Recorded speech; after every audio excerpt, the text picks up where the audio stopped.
Shiksha Treasure. Today we are going to learn class 10th science very first chapter chemical reactions and equations. So सबसे पहले जो हमारे दिमाग में question arise होता है वो है what are chemical reactions. So basically chemical reactions are those reactions in which chemical composition of substances changes and a new substance is formed. Previous classes में हमने केमिकल चेंज और फिजिकल चेंज के बारे में पढ़ा था. केमिकल चेंज इरिवर्सिबल चेंज थे जिनमें कुछ डिफरेंट चीज़ फॉर्म हो रही थी. तो केमिकल चेंज और केमिकल रिएक्शंस ये दोनों बहुत ही इंटरकनेक्टेड हैं, एक तरह से सीम्स हैं. केमिकल रिएक्शंस से ही केमिकल चेंज अकर होते हैं. इस फोटोग्राफ में भी एक केमिकल रिएक्शन टेक प्लेस कर रहा है. यहाँ पर मैग्नीशियम रिबन बर्न हो रहा है एंड गैस रिलीज हो रही है एंड ये ऐश की फॉर्म में कन्वर्ट हो जाता है मैग्नीशियम ऑक्साइड के फॉर्म में. तो एक न्यू सब्सटेंस फॉर्म होता है इसमें. सो ये भी एक केमिकल रिएक्शन है, राइट. अब है हम किन सिंबल्स या किन इंडिकेशन से पता लगाए कि वहाँ पर एक केमिकल रिएक्शन हुआ है, राइट. तो जो सबसे पहला है वो है evolution of heat, light and sound. जिस भी रिएक्शन में हीट का फॉर्मेशन हो रहा है या लाइट प्रोड्यूस हो रही है या साउंड प्रोड्यूस हो रही है वहाँ पर एक केमिकल रिएक्शन हो रहा होता है. या फिर प्रोडक्शन ऑफ गैस, जैसे कि पहले में मैग्नीशियम रिबन के बर्निंग में देखा था हमने, वहाँ पर गैस का फॉर्मेशन हुआ था. नेक्स्ट होता है formation of precipitate. Precipitate actually कुछ सॉलिड सब्सटेंसेस रहते हैं जो कि किसी सॉल्यूशन में बनते हैं. लाइक इस पिक्चर में येलो कलर के प्रेसिपिटेट का फॉर्मेशन हो रहा है. So it's precipitate formation. यहाँ पर भी एक केमिकल रिएक्शन टेक प्लेस कर रहा है, राइट. नेक्स्ट होता है कलर चेंज और ऑर्डर चेंज. मतलब जिस रिएक्शन में कलर का चेंज आता है या फिर स्मेलिंग का चेंज आता है वहाँ पर भी केमिकल रिएक्शन होता है. सो फिर नेक्स्ट है कुछ एग्जाम्पल्स हैं एनसीईआरटी में केमिकल रिएक्शंस के. तो सबसे पहला रिएक्शन है that is a burning of magnesium ribbon. यहाँ पर स्पेसिफाई है कि ये क्लीन मैग्नीशियम रिबन है बिकॉज जब भी हम मैग्नीशियम रिबन को नॉर्मल इन्वायरमेंट में रखते हैं उस पर एक ऑक्साइड की लेयर डेवलप हो जाती है. तो हम हमेशा उसे सैंड पेपर से क्लीन करके ही उसे बर्न करते हैं, वरना ऑक्साइड की लेयर के कारण वो बर्न नहीं होता. सो हमने एक क्लीन मैग्नीशियम रिबन को जब बर्न किया सो एक वाइट फ्लेम निकलती है और ऐश की फॉर्म में कन्वर्ट हो जाता है वाइट पाउडर की फॉर्म में, that is of magnesium oxide. यहाँ पर क्या हुआ है, मैग्नीशियम जो एयर में मौजूद ऑक्सीजन के साथ रिएक्ट की है और मैग्नीशियम ऑक्साइड का यहाँ पर फॉर्मेशन हुआ है. जो नेक्स्ट है वो है लेड नाइट्रेट और पोटेशियम आयोडाइड का रिएक्शन, जिसमेम एक येलो प्रेसिपिटेट का फॉर्मेशन होता है, वो लेड आयोडाइड होता है, राइट. इसे प्रेसिपिटेशन रिएक्शन भी कहते हैं, राइट. नेक्स्ट जो है वो है हम कोई भी हाइड्रोक्लोरिक एसिड या फिर डिल्यूट सल्फ्यूरिक एसिड में जब भी जिंक ग्रैन्यूल्स डालेंगे, granules means small particles of zinc, तो वो आपस में रिएक्ट करेंगे और हाइड्रोजन गैस का वहाँ पर फॉर्मेशन होगा और कॉनिकल फ्लास्क हॉट हो जाएगा, टेम्परेचर चेंज होगा और गैस का फॉर्मेशन होगा. ये दो इंडिकेशंस है जिनसे हम पता लगा सकते हैं यहाँ पर एक केमिकल रिएक्शन अकर हुआ है. Next is chemical equation. अब तक हमने केमिकल रिएक्शंस क्या होते हैं वो पढ़ा. अब है what are chemical equations. So it's a way of writing chemical reactions और जो इसका सिंपलेस्ट वे होता है केमिकल रिएक्शंस को लिखने का वो होता है वर्ड इक्वेशन के फॉर्म में. लाइक पहले हमने जो पहला एक्सपेरिमेंट था मैग्नीशियम और ऑक्सीजन का, तो हमने उन दोनों को कंबाइन किया प्लस साइन के साथ, and then is equals to में जो प्रोडक्ट बना है वो magnesium oxide. So it's a word equations. जो भी लेफ्ट हैंड साइड पे जो भी एलिमेंट्स मौजूद होते हैं उन्हें रिएक्टेंट्स कहते हैं, और राइट हैंड साइड पे हमेशा प्रोडक्ट रहता है। सो it's a word equation. Next is types of chemical equations. Basically दो टाइप्स होते हैं केमिकल इक्वेशंस की। पहली होती है अनबैलेंस्ड केमिकल इक्वेशन, जिसको स्केलेटल इक्वेशंस भी कहते हैं। इसमें क्या होता है, जो रिएक्टेंट्स की साइड होती है लेफ्ट हैंड साइड, उसमें जो एटम्स होते हैं और जो प्रोडक्ट की साइड पे नंबर ऑफ एटम्स होते हैं वो अनइक्वल होते हैं। लाइक डेफिनेशन देखिए, if the number of atoms of each element in reactant sides is not equal to the number of atoms of each element present in product, then the chemical equation is called unbalanced chemical equation. Like here magnesium में 1 atom है and product के side में भी magnesium में 1 atom है। reactants में oxygen के 2 atoms हैं, लेकिन product के side पे ऑक्सीजन में 1 ही atoms है। So these number of atoms are actually unequal.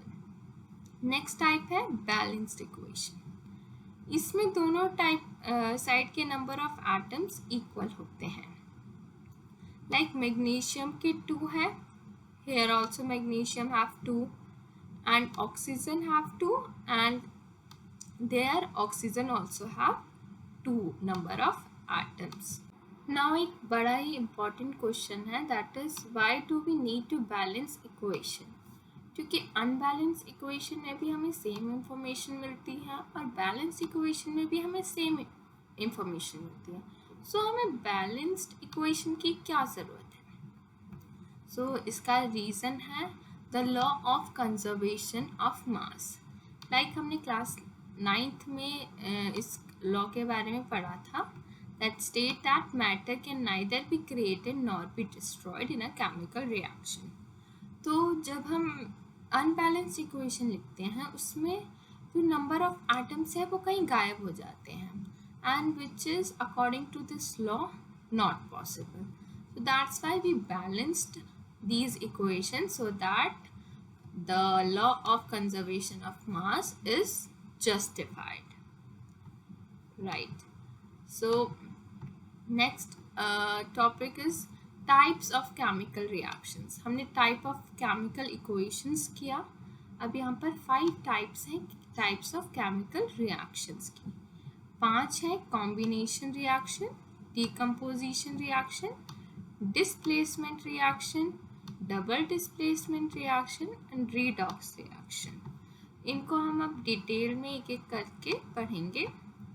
So सबसे पहला is combination reaction. As the name suggests, combination means combine करना। So इस reaction में भी क्या होता है, 2 or more element combine होके एक product का formation करते हैं। Like there is an example of slake lime formation, जिसमें कि हम कैल्शियम ऑक्साइड यानी कि क्विक लाइम को एक बीकर में लेते हैं एंड उसमें वाटर ऐड करते हैं, तो वो बीकर हॉट बन जाता है एंड स्लेक लाइम का फॉर्मेशन होता है। So calcium oxide plus water that's equals to calcium hydroxide plus में heat. So it's a type of combination reaction because 2 reactants are combining together to form a single product. Next type of reaction is decomposition reaction. It's actually the opposite of combination reaction.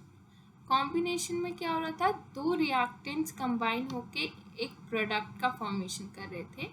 यहाँ पर एक single reactant break down होगा और simple products का formation करेगा। Like here is an example.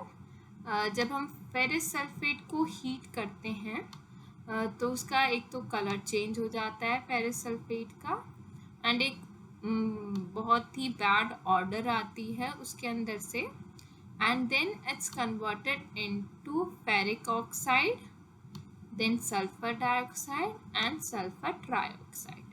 Means ferrous sulfate was a single reactant which is giving three products.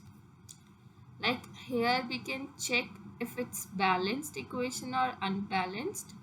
Ferrous has two atoms. Here also ferrous has two atoms. Sulfur has only one and that two atoms of sulfur, and here also two atoms of sulfur. Oxygen में है 8 atoms, 4 into 2 that's 8, and here also see 3 plus 2 plus 3 8. तो ये equation जो है वो balanced equation है because number of atoms on both sides are equal. हम ऐसे equations में check कर सकते हैं कि if it's balanced or unbalanced.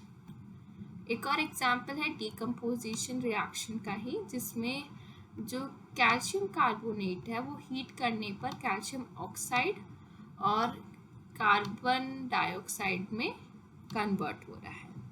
यहाँ पर जो कैल्शियम ऑक्साइड है उसका एक यूज़ भी है, दैट इज़ वो मैन्युफैक्चरिंग ऑफ सीमेंट में बहुत यूज़फुल होता है.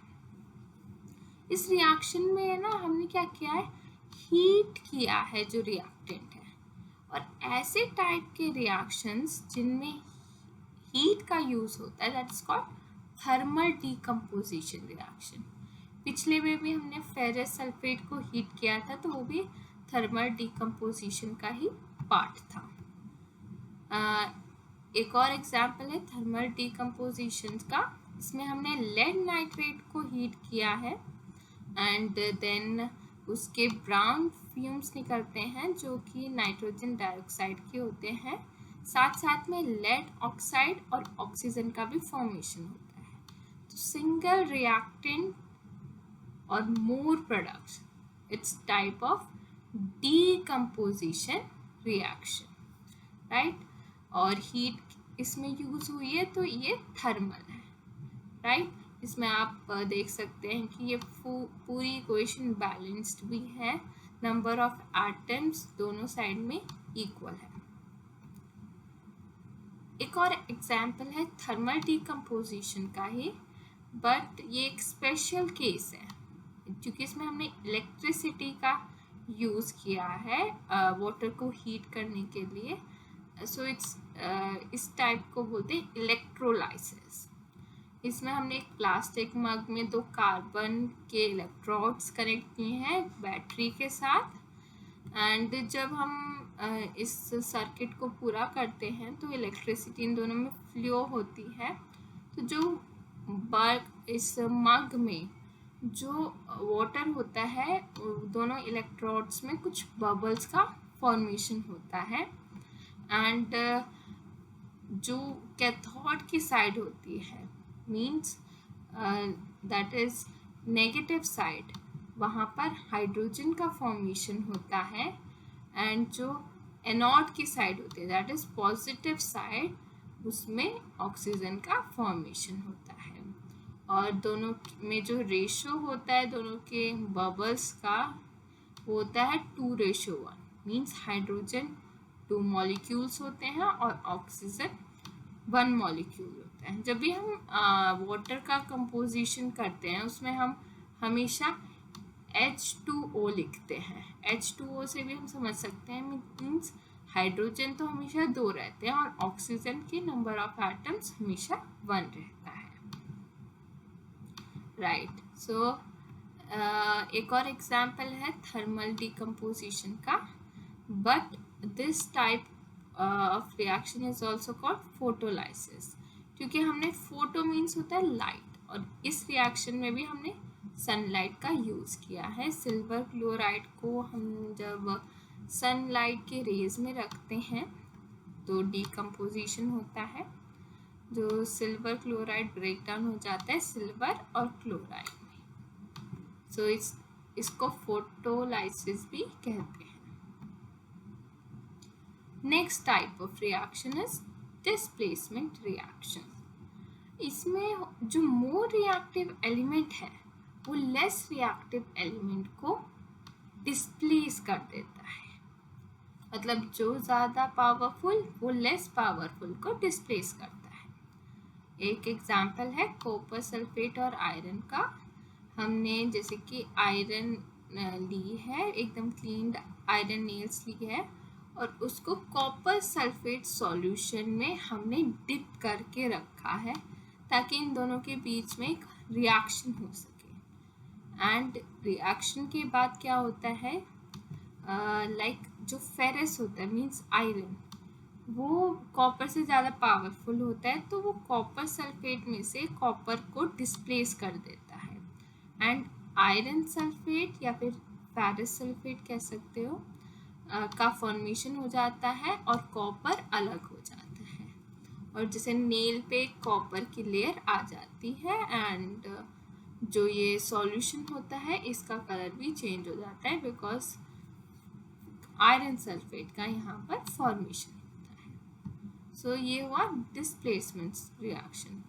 डिस्प्लेसमेंट रिएक्शन कि कौन सा एलिमेंट किसको डिस्प्लेस करेगा, इसके लिए आप एक रिएक्टिविटी सीरीज होती है, इसको आप लर्न कर सकते हैं ताकि आप इजीली कर सकें कि कौन सा एलिमेंट किसको डिस्प्लेस करेगा। पोटेशियम इस लिस्ट में सबसे हाई है एंड गोल्ड और प्लैटिनम सबसे लो पे है। ये एक रिमेम्बरिंग के लिए एक कोड वर्ड भी है जिससे आप इस पूरी सीरीज को याद कर सकते हैं, राइट। सो एक और डिस्प्लेसमेंट रिएक्शन के एग्जाम्पल है लाइक जिंक और कॉपर सल्फेट को किया हमने, सो जिंक ने कॉपर को डिस्प्लेस कर दिया। हेयर लेड और कॉपर क्लोराइड को हमने जब आपस में रिएक्ट कराया तो लेड ने फिर कॉपर को डिस्प्लेस कर दिया क्योंकि ये मोर रिएक्टिव एलिमेंट है। सो नेक्स्ट जो हमारा टॉपिक है that is double displacement reaction. ये डिस्प्लेसमेंट से डिफरेंट होता है क्योंकि इसमें आयंस एक्सचेंज होता है। आयंस मीन्स चार्ज पार्टिकल और like you can say chargeable things. तो इसमें आयंस आपस में एक्सचेंज होते हैं, इसमें रिएक्टिविटी का कोई रोल नहीं होता है। लाइक सोडियम सल्फेट और बैरियम क्लोराइड जब आपस में रिएक्ट करते हैं तो जो सोडियम है वो क्लोराइड के साथ जाके मिल जाता है एंड दैट बैरियम वो सल्फेट के साथ जाके मिल जाता है। सो बैरियम सल्फेट और सोडियम क्लोराइड का यहाँ पर फॉर्मेशन होता है। इन दोनों ने आपस में अपने आयंस एक्सचेंज कर दिए। और यहाँ पर अगर हम देखें तो दैट सोडियम क्लोराइड क्या होता है, एक सॉल्ट होता है जो हम नॉर्मल डेली लाइफ्स में यूज़ करते हैं और दैट उसका एक प्रेसिपिटेट भी यहाँ पर इस रिएक्शन में फॉर्म होता है, तो इसे प्रेसिपिटेशन रिएक्शन भी कहते हैं, जो कि हमने स्टार्टिंग में भी लेड नाइट्रेट का पढ़ा था रिएक्शन, वो भी एक प्रेसिपिटेट रिएक्शन होता है। एक और एग्जाम्पल है, ये वही रिएक्शन है जो हमने चैप्टर के स्टार्टिंग में पढ़ा था। इसमें भी क्या हो रहा है, जो लेड है वो आयोडाइड के साथ जाके मिल रहा है और जो पोटेशियम है वो नाइट्रेट के साथ जाके मिल रहा है। सो यहाँ पर भी एक्सचेंज ऑफ आयंस हो रहा है और यहाँ पर भी एक प्रेसिपिटेट फॉर्म हो रहा है, यानी प्रेसिपिटेशन रिएक्शन का हो रहा है। बेसिकली जो भी डबल डिस्प्लेसमेंट रिएक्शंस होते हैं उसमें प्रेसिपिटेट का फॉर्मेशन होता ही है। Then next is redox reaction. Redox में क्या आते हैं, ऑक्सीडेशन एंड रिडक्शन।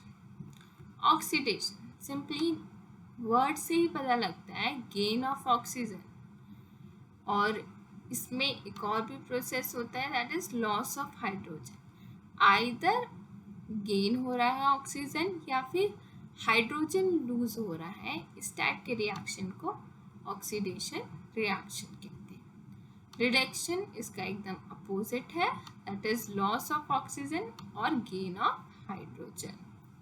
लाइक सबसे पहले रिएक्शन जो मैग्नीशियम रिबन का था, उसमें क्या हो रहा था, मैग्नीशियम ऑक्साइड का फॉर्मेशन हो रहा है, यानी मैग्नीशियम में ऑक्सीजन ऐड हो रही है, तो मैग्नीशियम ऑक्सीडाइज हो रहा है, ऑक्सीडेशन रिएक्शन वहाँ पर टेक प्लेस कर रहा है। लाइक एक और एग्जांपल है, यहाँ पर कॉपर ऑक्साइड और हाइड्रोजन है, जब हमने इन दोनों को हीट किया तो क्या हो रहा है, जो कॉपर के साथ जो ये ऑक्सीजन है ये जाके हाइड्रोजन के पास जा रहा है, तो इसमें क्या हो रहा है, हाइड्रोजन ऑक्सीडाइज्ड हो रहा है और कॉपर के पास से जो ऑक्सीजन था वो गायब हो गया, इट मीन्स ये रिड्यूस हो गया। So both oxidation and reduction साथ में टेक प्लेस कर रहे हैं, so it's called redox reaction या फिर कह सकते हैं ऑक्सीडेशन एंड रिडक्शन रिएक्शन। यहाँ पर और भी एग्जांपल्स है, लाइक इसमें सिमिलरली कार्बन ऑक्सीडाइज हो रहा है और जिंक रिड्यूस्ड हो रहा है, रिडॉक्स।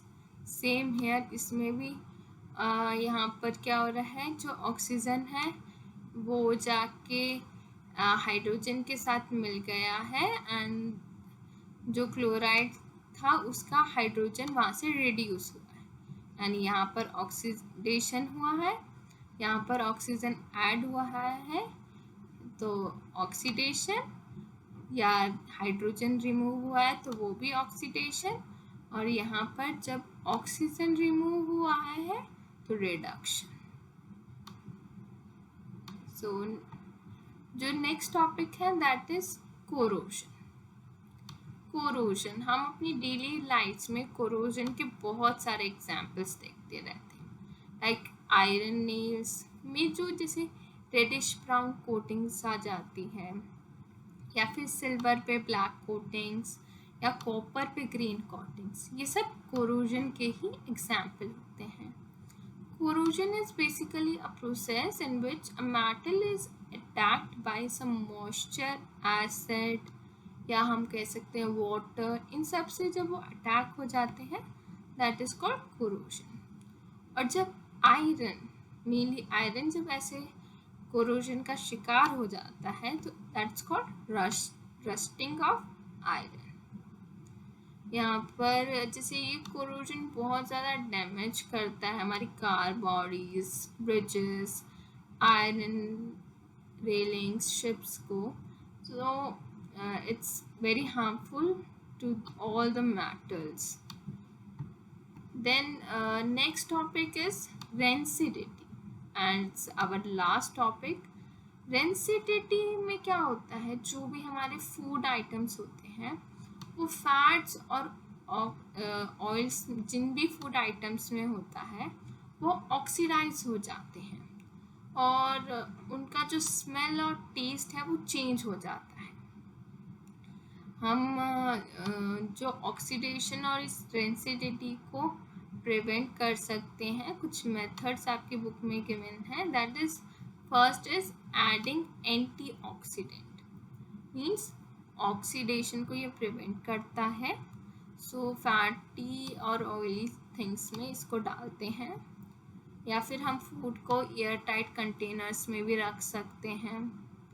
और जैसे जो चिप्स के बैग्स होते हैं आपने देखा होगा उसमें बहुत सारी एयर पहले से ही रहती है, उसमें मटेरियल कम होता है और एयर ज़्यादा होती है, और जो वो एयर होती है वो होती है नाइट्रोजन गैस की।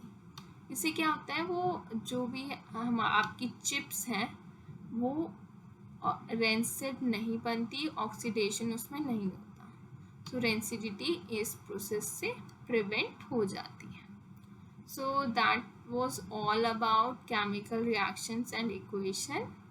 Hopefully I think you guys understand this chapter very well. So thanks for watching this video.